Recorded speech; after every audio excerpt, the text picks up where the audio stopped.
오늘 함께 할 말씀은 출애굽기 16장 12절부터 14절까지.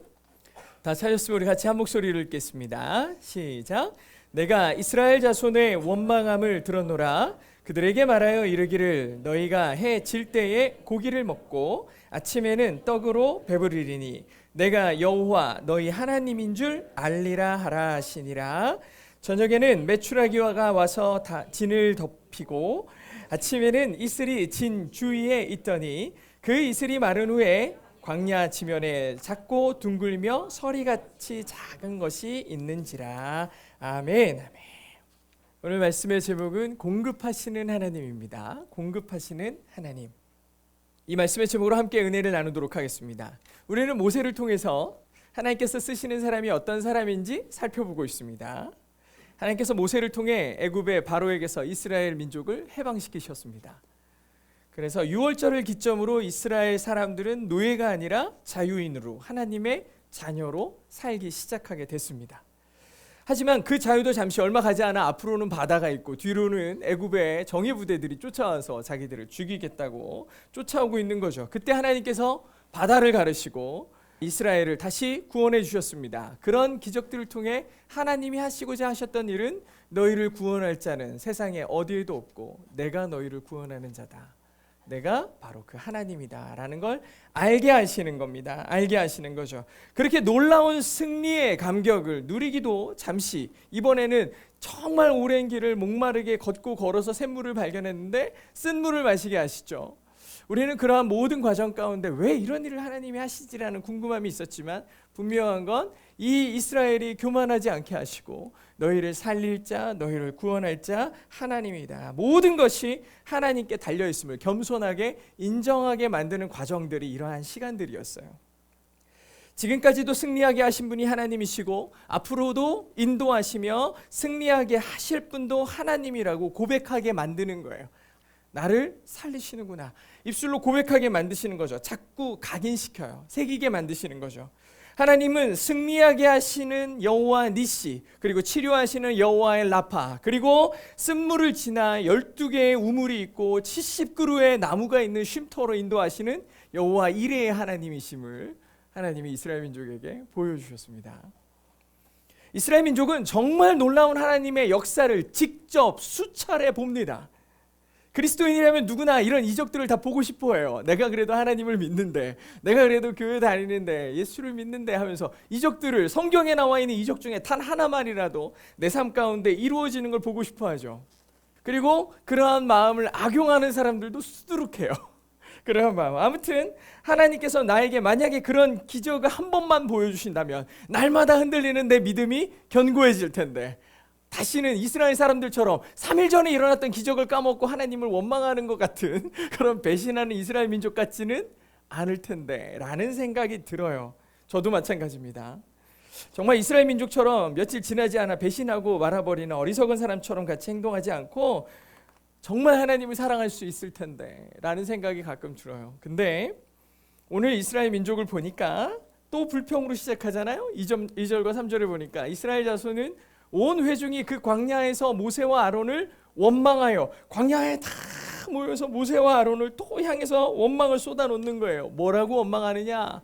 이스라엘 자손이 그들에게 이르되 우리가 애굽 땅에서 고기 가마 곁에서 앉아있던 때와 떡을 배불리 먹던 때에 여호와의 손에 죽었더라면 좋았을 것을 너희가 이 광야로 우리를 인도해내더니 온 회중이 배고파 죽게 만들었구나. 이렇게 얘기하는 거예요. 줄여 죽게 생겼구나.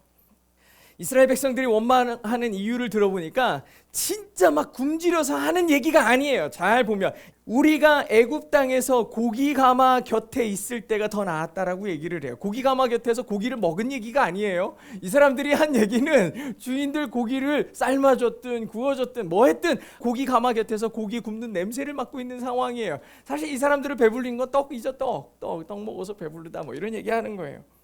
하지만 굶주리던 삶에 그 노예로서 살던, 핍박받으면서 살던 그 삶에서 고기 냄새를 맡을 수 있는 건 아주 사소한 그런 호사예요. 그냥 아무것도 아닌 거죠. 그런데 지금 생각해 보니까 그게 너무 좋은 거예요. 그때가 너무 좋아 보여 있는 거예요. 그러니까 우리가 보통 옛날을 생각하면 치장된 과거 아닙니까? 아, 그때 좋았어. 근데 실제로 그때의 삶으로 돌아가면 쉽지 않아요. 근데 지금 자기가 처한 게 조금 힘든 것 같고 어려우니까 그때가 좋았지. 그때 배부르고 그때 고기 냄새 맡으면서 그냥 팍 죽어버렸으면 좋았을 것을, 이런 얘기하고 있는 거예요. 그때 하나님이 나를 쳤어야 돼. 그때 기분 좋을 때 죽었어야 좋았는데 여기 나와서 이게 뭐람? 여기 나와서 배고픈 건 이건 뭐람? 그 사람들은 더 좋은 것을 누리지 못하는 것에 대한 불만이에요. 물론 이런 상황도 쉬운 건 아니죠. 마라에서 진짜 3일 길을 걸어왔는데 겨우 발견해가지고 목말라가지고 마신 물이 쓴물이었을 때 얼마나 마음이 힘들었겠어요. 근데 지금은 또 배고픈 거예요. 너무 배고파요. 굶주림도 쉬운 거 아니에요. 하지만 지금 상황으로 이 사람들의 불만을 들어보니까 그렇게 위급하지 않아요. 그럼에도 자기의 육체적, 감정적 이 불만 때문에 금방이라도 이 죽일 듯이 모세와 아론을 원망하며 일어서는 거예요. 근데 이 사람들이요, 모세하고 아론을 원망하는 거의 본질을 모세가 이제 눈치를 챘어요. 한번 볼까요? 8절 같이 읽어보겠습니다. 시작. 모세가 또 이르되 여호와께서 저녁에는 너희에게 고기를 주어 먹이시고 아침에는 떡으로 배불리시리니 이는 여호와께서 자기를 향하여 너희가 원망하는 그 말을 들으셨음이라. 우리가 누구냐? 너희의 원망은 우리를 향하여 함이 아니요 여호와를 향하여 함이로라. 모세가 알았어요. 이스라엘 사람들이요, 이 원망의 루틴을 알고 있었어요. 자기들이 죽일 듯이 원망하고 막 그러면 모세하고 아론이 하나님 앞에 엎드려서 살려주세요. 그러면은 하나님이 바로 모세와 아론의 기도를 들어주시는 거를 알았던 거죠. 그러니까 오늘은 고기하고 떡을 먹고 싶은데 이런 생각이 드니까 우리가 고기도 못 먹고 떡도 못 먹고 이게 우리가 굶주려 죽게 생겼네. 이게 다 너희 때문이야. 모세하고 아론을 향해서 원망을 막 쏟아놓는 거예요. 그때가 좋았지. 내가 지금 여기 나와 있는 게 이게 뭐냐고. 며칠 전, 벌써 뭐 몇 달이나 됐겠습니까? 이게 지금 한 달하고 둘째 달에 15일이라고 그랬으니까 몇 달 되지도 않은 거예요. 몇 시간 되지도 않은 거예요. 그런데 그 이전을 생각하면서 고기 까마 곁에서 고기 냄새 맡는 게 좋았고 떡 먹는 게 좋았다라고 불평하고 있는 거예요. 그때가 좋았지. 이 말은 모세와 아론을 실제로 원망하는 게 아니라 결국 누구 들으라고 하는 원망이다? 하나님 들으라고 하는 거잖아, 너희들. 이렇게 얘기하는 거예요. 너희가 우리를 향해서 아무리 해봐라. 내가 너희에게 고기를 줄 수 있는지 떡을 줄 수 있는지 우리는 아무것도 너한테 줄 수 있는 게 없어. 우리가 뭐냐라고 얘기하잖아요. 우리가 누구냐? 우리 아무것도 아니야. 결국 니네들이 지금 하는 원망은 누굴 향한 거다? 하나님을 향한 거 아니야 라고 얘기하는 거예요. 그런데 하나님께서 그 원망을 들으셨어요. 이전에는 원망을 듣고 모세와 아론이 엎드렸을 때 하나님이 응답하셨는데 이번에는요, 모세가 엎드리기도 전에 하나님이 그들의 불평을 들으셨어요. 그리고 바로 모세에게 내가 그럼 이렇게 해줄게 라고 얘기해 주시는 게 오늘 본문 말씀이에요. 하나님께서는 저녁에 메추라기를 보내주셔서 고기를 먹게 하시고, 고기 가마에서 냄새 맡고 싶다 그러는데 고기를 먹게 해주시고, 아침에는 만나를 내려서 떡을 먹게 해주세요. 이게 이스라엘 사람들의 하루잖아요. 아니 왜 저녁 먼저 써 있어? 저녁이 시작이에요. 하루가 저녁과 아침으로 써 있습니다. 그렇게 해서 이 사람들이 고기와 떡을 먹게 해주시죠. 놀랍게도 이스라엘 사람들은요, 그 황량한 광야에서 이런 식으로 40년을 살아요. 이게 말이 되는 일인지 한번 생각해 보세요. 40년을 살아요. 그들은 움직여야 되기 때문에 농사도 지을 수 없었죠. 애굽에서 싸운 걸로는 며칠을 먹겠습니까? 얼마 먹지도 못해요. 그렇게 하나님께서는 이 사람들이 다 고갈되기를, 자기들이 준비한 거, 자기들이 할 수 있는 것들을 다 내려놓고 준비한 것들이 다 사라지기를 기다리신 다음에 이제서야 하나님의 백성이 된 그들을 입히시고 먹이시기 시작한 겁니다. 그 이후로 40년 동안 이 사람들이 먹고 살기 위해 한 게 아무것도 없어요. 가라면 가고 쓰라면 쓰고 그냥 그것만 했어요. 그런데 40년을 살아요. 이 사람들이 광야에서 40년을 살았고 그 인구도 변함이 없었어요. 원래는 광야에서 그냥 살려면 1년만 지나도 인구가 반으로 줄고 멸종돼 버려야 되잖아요. 그죠? 쉽지 않은 거예요. 그런데 변함이 없었어요. 출애굽기 12장 37절에 처음 나오는 이스라엘 민족의 자손을 세어봤더니 보행하는 장정이 60만 가량이더라. 어바웃이에요. 대략 한 60만 정도 보행하는 장정, 그러니까 힘 있는 남자들이 60만 명 정도 됐어요. 그리고 마지막에 광야를 끝내고서 이제 가나안에 들어가기 위해서 전쟁을 치를 수 있는 사람의 숫자를 세는데 계수된 자의 총계가 60만 3,550명이라고 써 있는 거예요. 대략 60만 명이에요. 장정의 수가 똑같아요. 장정만 60만 명이에요. 그러니까 실제 인구는 훨씬 많아요. 왜냐면은 한 집안의 남자의 힘 있고 싸울 만한 자가 하나면은 그의 부모도 있을 거고 어린 아이들도 있을 거고 여러 사람이 있잖아요. 대략 따져도 최소한 200만 명이 넘는 사람이 이 광야에서 매일 밥을 먹고 고기를 먹고 옷을 갈아입지도 않았는데 해지지도 않고 신발도 해지지도 않으면서 40년을 살아요. 이거는요, 사실 바다를 가른 것도 놀라운 일이죠. 쓴 물을 단물로 바꾼 것도 놀라운 일이지만 40년을 200만이 넘는 사람들이 그 광야, 아무것도 나오지 않는 그 광야에서 살아낸 거는 이루 말할 수 없는 기적인 거예요. 광야를 지났어요. 그리고 그 광야를 지난 다음에 그 사람들이 할 수 있는 거는 우리가 열심히 농사지어서 살았네, 우리가 사냥을 열심히 해서 살았네, 이런 얘기 하나도 못하는 거예요. 누가 전적으로 우리를 살리셨다? 하나님이 우리를 살리셨습니다라고 얘기할 수밖에 없게 됐어요. 다 하나님의 은혜였어요. 우리 인생에도 분명히 광야가 있어요. 이건 누구도 예외가 없어요. 내가 예수를 믿으니까 이렇게 더 핍박받지, 더 고난받지. 아니요. 우리가 예수를 믿기 때문에 더 황량하고 더 고달픈 광야를 걷는 게 아니에요. 제가 길 가다가 이렇게 나눔을 하다가 어떤 아저씨랑 잠깐 얘기를 했는데 그 아저씨의 얘기를 들어보니까 얼마나 힘들었는지 몰라요. 정말 말 그대로 내가 기구한 인생을 살았어요. 처음에 기구한 인생이 뭐냐 그랬더니 기자가 고달플 기자예요. 구자도 험할 구자예요. 원래 기구하다라는 표현은 험하고 험한 산을 올라간다는 뜻이거든요. 그러니까 내 인생이 험한 산을 걸어 올라가듯이 힘들었어요 라고 얘기하는 거예요. 그러니 성경에서 비유해보면 그 광야를 걷는 거랑 똑같은 거예요. 광야를 경험하고 있어요. 사는 게 쉽지 않아요. 애굽을 떠난 사람들, 이 백성들이 경험할 광야도 결코 쉽지 않은 광야였을 거라고요. 만약에 그들의 힘으로 살려고 했다면 몇 년이 어디 있습니까? 한 달도 버티기 힘들었을 거예요. 금방 분란이 일어나고 금방 깨지고 사라져서 굉장히 힘든 인생을 살았을 거라고요. 하지만 하나님께서 함께 하시니 그 광야를 견뎌냅니다. 그들이 목마르다는 걸 주님도 아셨고 그들이 굶주린다는 걸 주님도 아셨어요. 그래서 마시게 하시고 먹이시는 거예요. 하나님은 아신다고요. 광야에 있는 이스라엘 민족은 하나님 없이 아무것도 아닌 존재가 되어가고 있었어요. 이게 굉장히 중요해요. 오직 하나님만 바라보는 사람이 됐죠. 우리도 광야와 같은 인생을 살면 광야를 보며 원망하는 게 아니라 왜 나를 광야로 보내셨지? 왜 나를 굶주리게 하시지? 왜 나를 목마르게 하시지? 나를 바라보라고 주님이 말씀하시는 거구나. 하나님을 바라보게 하시기 위해 하나님께서 우리를 광야로 보내실 때는 하나님만 의지하고 하나님만 바라보게 하시기 위해 보내신 거구나. 우리의 인사이트는 거기에 있어야 돼요. 이게 꼭 기억해야 되는 요소죠. 그렇게 하나님을 바라보면 하나님은 반드시 공급해 주실 줄 믿습니다. 하나님은 이렇게 이스라엘 민족이 죽겠다고 하면 살려주시고 목마르다고 하면 물을 주시고 배고프다고 하니 만나와 메추라기까지 이제 보내주시잖아요. 예수님께서도 배고프다고 하는 사람에게 예수님의 말씀을 듣기 위해 모인 그들에게 오병이어를 통해 다 먹이셨어요. 생명을 구하는 여인에게 생명을 주셨고 보기를 원하는 자들에게 볼 것을 주셨고, 하여튼 성경이요, 하나님께서 구약과 신약에서 하는 일들이 다 비슷해요. 공급하시고 채우시고 살리시는 일들을 계속하고 있어요. 제가 요즘에 연대기 성경을 읽으면서 사건 중심으로 쭉 나오고, 요즘에는 시편을 읽고 있으니까 시편의 얘기가 많이 나오지만 사실 사건들이 쭉 이어질 때는 굉장히 답답했어요. 사사기를 읽고 그 전의 시대, 왕정시대로 넘어오면서도 굉장히 답답했어요. 왜냐면요, 똑같은 일들이 계속돼요. 반복하고 있어요. 이스라엘 민족의 배신, 불신, 치열한 반모, 그리고 인간의 온갖 추악한 본성들, 우상에 대한 섬김들, 이런 얘기들이요, 끝나나 싶으면은 잊을만 하지도 않아요. 한 장만 넘기면 또 나와. 한 장 넘기면 또 나와. 계속 반복이 나오는 거예요. 아니, 이렇게 수많은 역사의 반복, 인간의 나약한 죄성들에 대한 이야기들을 이 고귀한 성경 속에다 왜 이렇게 많이 써놓으신 거야? 왜 이렇게 많이 이런 얘기들을 반복적으로 써놓으신 걸까?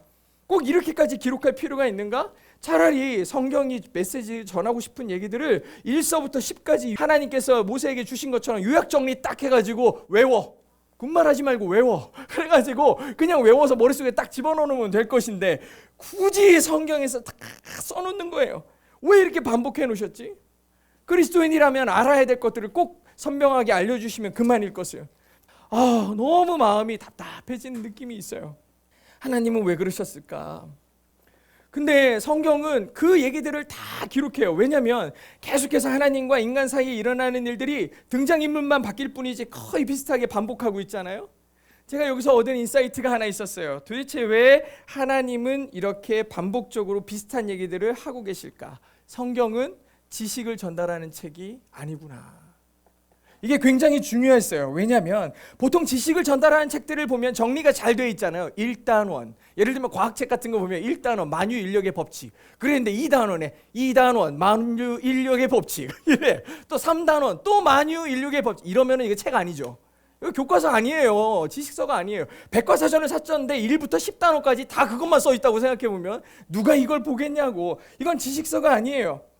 그러면은 성경은 지식을 전달하기 위한 책이 아니라면 왜 이렇게 비슷한 말을 기록하고 있을까? 시내산에서 모세에게 하나님을 사랑하고 이웃을 사랑하는 방법을 적어가지고 이렇게 지켜야 돼라고 얘기하신 얘기가 수천 년이 지나서 예수님 시대에도 어떤 젊은이가 와서 어떻게 하면 하나님을 잘 믿는 거예요? 하나님을 사랑하고 이웃을 사랑하는 거야 라고 똑같은 얘기를 해주시는 거예요. 또 수천 년이 지나가지고 2024년 5월 5일 날 이 동행교회에서 또 똑같은 소리 하고 있는 거예요.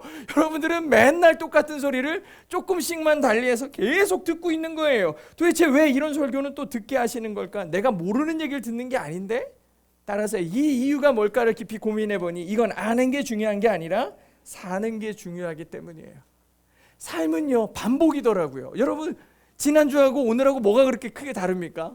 우리가 날마다 월요일, 화요일, 수요일, 목요일 살아갈 때 똑같은 날들이 거의 비슷하게 반복되죠. 반복돼요. 삶은 반복이에요. 성경은 그런 삶을 사는 우리에게 하시는 하나님의 말씀이에요. 광야에서와 같이 동행하시며 계속 말씀해 주시는 거예요. 반복해서 계속 말씀해 주시는 거예요. 반복해서 목마르게 하시고 반복해서 배고프게 하셔서 배고파요 딱 먹여주시고 목말라요 딱 먹여주시고 왜 똑같은 일이 계속 반복돼요? 그게 삶이에요. 그렇게 함으로 하나님을 향해서 가는 길을 계속해서 조정하시고 알려주시는 거예요. 노예로 살았잖아요. 근데 그런 인생에서 하나님께로 방향을 돌려서 가려니 계속해서 저기에 좋았던 거 세상에서 좋았던 게 생각나서 길을 삐뚤빼뚤 가는 거예요. 그럼 뻗도 가가지고 이리 와 계속 하나님께서 그 길을 인도해 주시는 거예요. 광야에서와 같이 동행하시며 계속해서 주의 길로 가게 만드시는 거죠. 그래서 진짜 중요한 게 예배예요. 예배가 그렇게 중요한 거예요. 예배가 기본이에요. 말씀을 읽고 들을 수 있다라고 나 스스로도 혼자서도 할 수 있다고 말을 하죠. 맞아요. 할 수 있어요. 근데 힘들어요.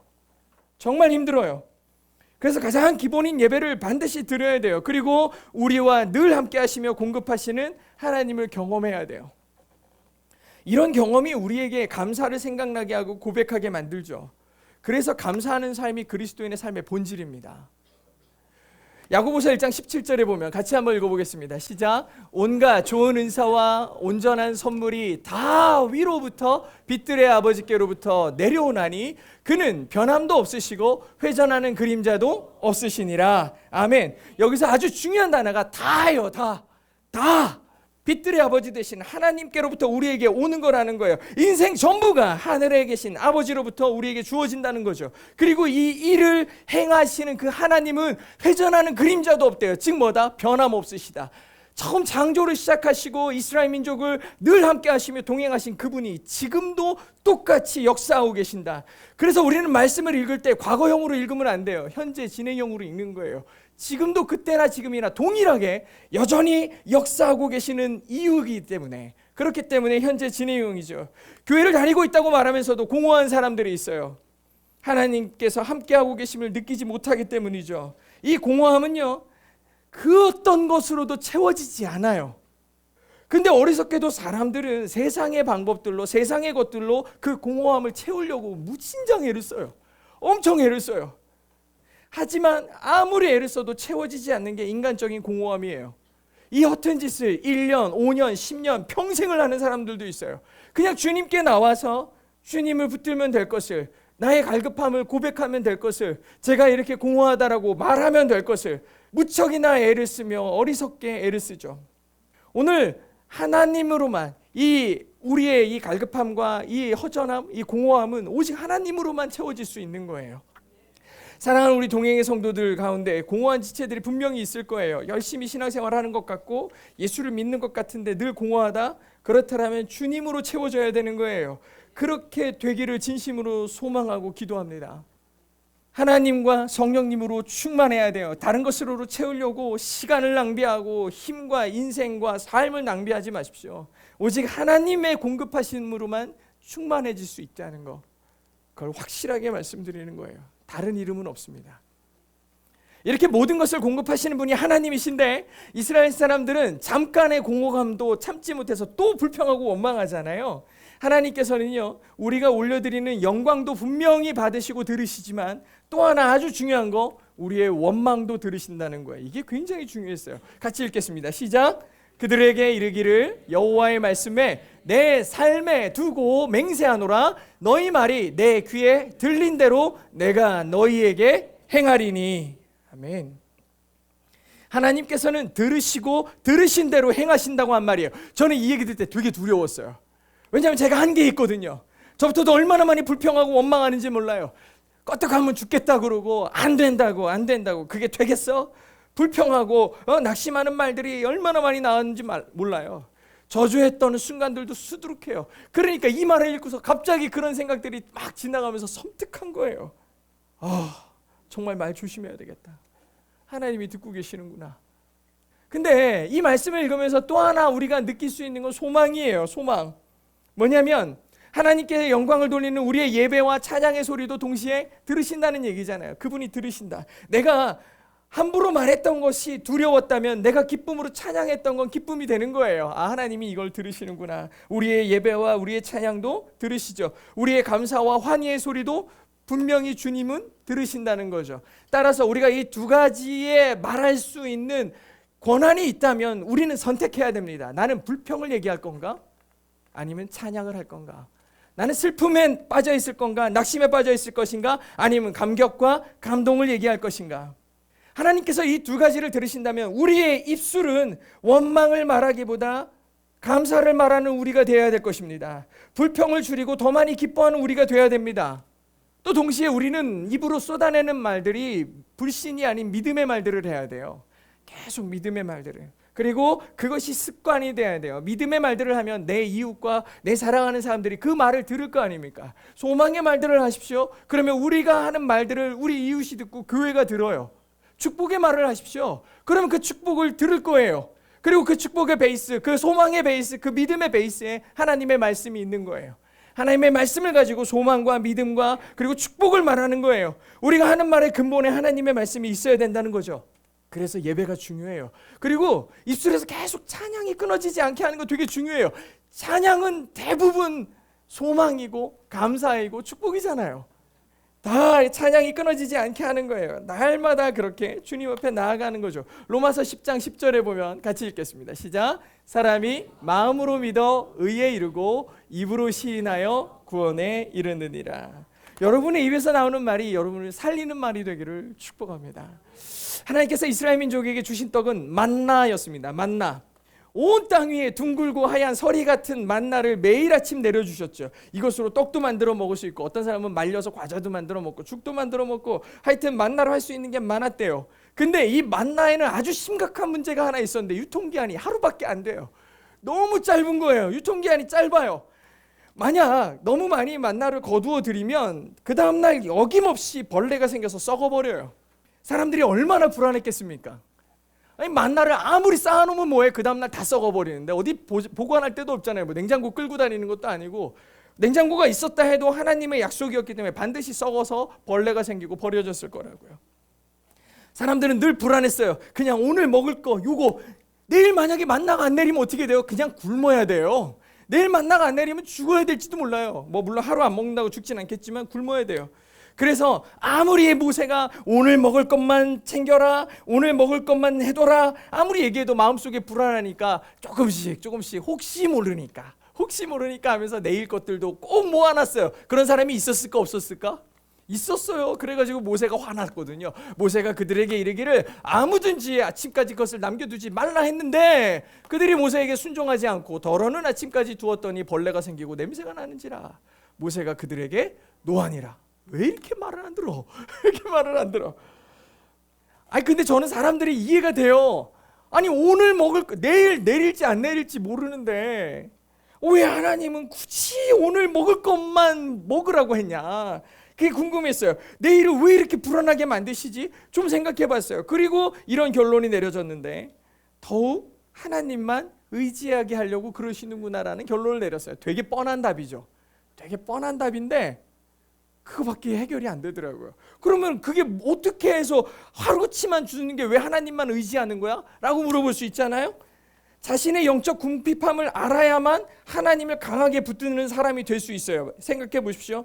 만약에 오늘 먹을 것만 아니라 내일 먹을 것도 있고 일주일 후에 먹을 것도 있고 앞으로 내가 1년을 평생을 먹고 살 만큼 다 예비가 돼 있다고 생각하면 과연 그 사람이 하나님께 내 생명을 거는 삶을 살 수 있을까요? 물론 우리 동행의 성도들은 다 그렇게 하실 것 같은데 대부분 사람들은 내일 먹을 거 있고 모레 먹을 거 있고 그러면 일단 내일까지는 하나님 없이 버텨보는 거예요. 1년을 먹을 게 있다고 생각하면 1년을 하나님 없이 한번 버텨보는 사람들이 생겨요. 평생 먹을 거 있다고 생각해 보세요. 하나님이 나에게 무슨 소용이랴. 이런 사람도 수두룩해요. 그러니 이 이스라엘 민족은 맨날 노예로 살았잖아요. 자기 주인에게 업혀가지고 고기 냄새 맡으면서 떡 먹으면서 살았던 사람이에요. 그러니 하나님께 생명을 거는 습관이 하나도 안 돼 있는 사람이에요. 그러니 매일매일 하나님을 의지하게 만드는 방식이에요. 틈만 나면 더 좋은 거 먹었을 때 생각하면서 하나님 원망하고 모세 원망하고 아론은 원망하던 이스라엘 사람들에게 딱 오늘 먹을 것만 공급하시며 늘 하나님을 기다리고 바라보게 만드신 이유, 두말할 나위 없이 오직 하나님이 나를 살리실 수 있는 분임을 인정하게 만드는 그 과정이에요. 주님이 나를 살게 하시지. 응? 주님이 나를 살게 하시지. 매일 아침마다 이슬이 거쳐지면 거기에 하얀 가시 같은 것들이 남아있어서 이걸 거둘 때마다 하나님이 주신 거지. 하나님이 나에게 공급하시는 거지. 이걸 줄 때마다 생각날 거 아니에요. 매일 아침마다 그 시작, 그 아침에 그것들을 다 하나님의 공급하심을 기억했잖아요. 만나를 보고 거두는 과정을 통해 공급하시는 하나님을 늘 만나게 하셨어요. 여러분의 공급은 무엇으로부터 나온다고 생각하십니까? 직장인가요? 부모님인가요? 여러분 무엇으로부터 공급받고 있다고 생각하십니까? 그 공급의 주체가 여러분을 살게 한다고 생각하는 거예요. 그러니 세상에 매달려 있으면 어쩔 수 없어요. 다 무너지는 거예요. 우리의 공급의 근원을 명확하게 알아야 돼요. 무엇이 나에게 공급하고 있는가? 그 공급의 근원을 확실하게 알아둬야 돼요. 그래서 우리는 예배를 하나님께 드리는 거예요. 예배를 하나님께 드리는 거예요. 여러분이 한 달 동안 수고한 수입의 10분의 1 이게 하나님의 것이죠라는 인정을 하는 거예요. 그게 하나님께 기쁨으로 드리는 과정이에요. 하나님이 하셨다라는 거 인정하는 방법이죠. 모든 것을 주신 하나님을 기억하고 감사하는 거예요. 축복 9개는 이 말씀이, 이 예배가 여러분에게 그 공급의 근원을 확실하게 하는, 여러분의 삶에 새기는 그러한 시간이 될 수 있기를 주의 이름으로 축복합니다. 사랑하는 성도 여러분, 오늘은 공급하시는 하나님이라는 말씀의 제목으로 그 하나님을 살펴보았습니다. 하나님께서는 이스라엘 사람들에게 만나를 내려주심으로 공급하시는 하나님이라는 걸 가르쳐 주셨어요. 몰랐거든요. 공급하시는 하나님이다. 하나님께서는 하나님의 공급을 알고 믿는 사람들을 주의 자녀 삼으시고 사용하세요. 하나님께서는 지금도 일용할 양식을 우리에게 공급해 주세요. 여기서 말 그대로 일용입니다. 일용. 날 일자에 쓸 용자 아닙니까? 그 하루에 쓸 것을 주신다. 데일리 브레드예요. 그날 먹을 것을 주신다는 뜻이죠. 하지만 이거는 시간의 한계를 얘기하는 게 아니에요. 뭐를 얘기하냐? 필요를 얘기하는 거예요. 필요. 나에게 필요한 것을 채워주신다라는 의미가 데일리 브레드예요. 가끔 보면 내 필요보다 더 주신 것 같은 경우가 분명히 있어요. 이거 넘치게 주셨는데? 그럴 때는 여러분 그거 나 먹고 배불러서 죽으란 얘기가 아니에요. 나눠주라는 거예요. 나누라. 그래서 더 공급하시는 거예요. 저는 이 경험을 우리 교회를 통해서 엄청나게 했어요. 처음에 개척하고 나서 갑자기 막 유학생들을 도와줘야 된다, 뭐 해야 된다, 노숙자들을 도와줘야 된다, 할아버지들을 도와줘야 된다. 아니 이 조만하고 몇 명 되지도 않는 교회에 왜 이렇게 도와달라는 사람이 많은 거야. 그래가지고 하나님 어떻게 합니까? 그랬더니 갑자기 맨날 하루가 멀다 하고 박스로 막 들어오고, 고기가 얼마나 많이 들어갔나. 냉장고를 2개를 산 이유가 있었어요. 고기가 맨날 와. 고기가 그것도 막 몇십 킬로씩 들어오는 거예요 이게. 그래가지고 냉장고에 넣어놓을 틈도 없이, 저는 한 번도 해본 적 없는데 고기를 다 조각을 내가지고 봉투에 담아가지고 누구 불러가지고 와서 가져가라고 그러고, 개척교회 목사님들 불러다가 박스로 다 나눠주고, 다 나눠줘야 됐어요. 왜 그러냐면은 이틀 3일 지나면 다 썩어버려. 다 나눠줘야 돼. 막 불러. 그러면은 벌써 나눠줬냐고. 어유 다음엔 더 줘야 되겠네 하면서 또 막 주고 이제 그만 줘도 된다고 그랬더니 이제 안 주시던데. 아무튼 그랬어요. 아니 날마다 공급을 했어요. 날마다 공급하는데 교회가 이게 너무 충분한 거예요. 아니 2층에 우리 리디머도 사실은 우리가 쓰려고 했으면 저거 남아 돌아가는 공간이에요. 근데 이 사람 저 사람 다 쓰게 해주니까 저기 있는 악기들, 저기 있는 시스템들 중에 우리가 산 거 별로 없어요. 다 자기들이 하겠다고 갖다 놔가지고 엄청 부자 같아요. 우리 엄청 부자 같아요. 저거 보면서 놀라운 거예요. 다 채워주시고 그것을 넉넉하게 쓸 수 있도록 만들어주시는 거예요.